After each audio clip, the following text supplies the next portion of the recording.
ऋग्वेद काळातील देवदेवता आणि त्यांची उदाहरणे.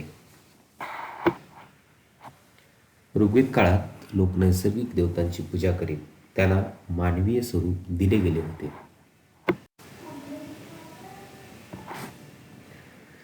ऋग्वेद काळात इंद्र हा महत्त्वाचा देव होता. शत्रूंच्या किल्ल्यांना नष्ट करणारा म्हणून इंद्राला पुरंदर असे म्हटले जाई.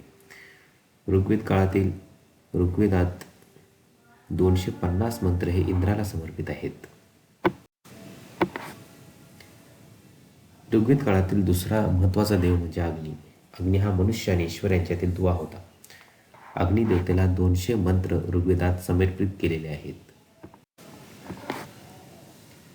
ऋग्वेद काळातील तिसरा महत्त्वाचा देव म्हणजे वरुण. वरुण हे पाऊस, पाणी या नैसर्गिक शक्तींचे मनुष्य रूप होय. ऋग्वेद काळातील सोम ही देवता वनस्पतींची देवता म्हणून ओळखली जाते.